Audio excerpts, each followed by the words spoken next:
morning.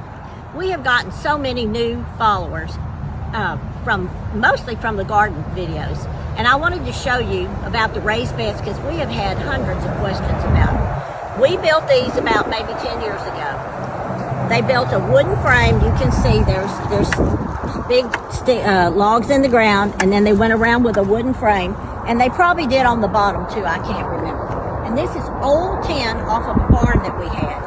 And that's why they are the length that they are. This one over here, the asparagus bed, it's longer because it was longer tin. And look at all this wonderful asparagus coming up. Just in 2 or 3 days. It is the most prolific thing. You just eat it in the spring, but it is so prolific. Anyway, you can see we put posts in this one, but they didn't in these two. So when we built them, we live on a farm, so we just used our dirt instead of buying a bunch of soil that would be real expensive. In the bottom, we put cardboard, some leaves, we put some sticks, anything organic we could think of, we put in the bottom here. And then we put dirt from the farm, not quite as high as this, and then I started putting homemade compost, organic fertilizer, wood ashes. We have cows, chickens, horses, everything. So I have just added and added and added to this through the years. The ants do get in here a lot. They like to get up in here. And last night I put some cinnamon on an ant bed, and the ants are gone. They're not dead, but they're gone. They don't like cinnamon, and somebody said they don't like citrus peels. But we have so many ants that I don't know there's enough cinnamon and enough citrus peels to take care of us. So in these beds, I do just all kinds of different things. There are potatoes planted here that I did on video last week. They're not ready to come up yet. And of course, we've got lettuce and broccoli. Here's more lettuce. If you want to grow lettuce, plant it about 2 weeks apart. I'm way too far behind planting this. Over here, I have some, this is where I grow my dill, right here every year. And you can see, here's some dill coming up, little tiny dill.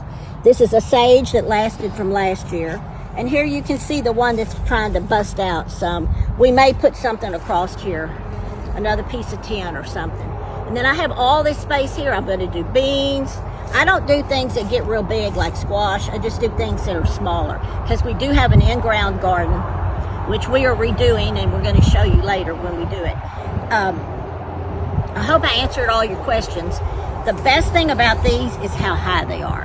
I do have a bed that's only about this high, raised bed that's about that high, and you have to bend over really for that. But this one, it's just right here.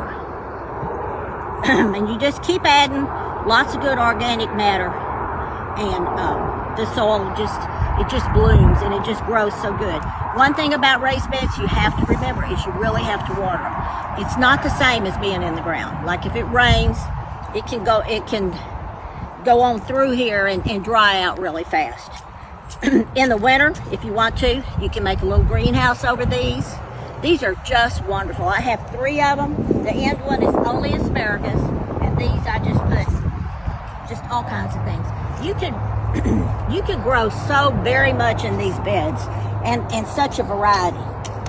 See, a few weeds are starting to come up. You can tell it's springtime. There you go. You just see how simple it is. My 77-year-old spine's not having to bend over much. So I hope you enjoy it, this video.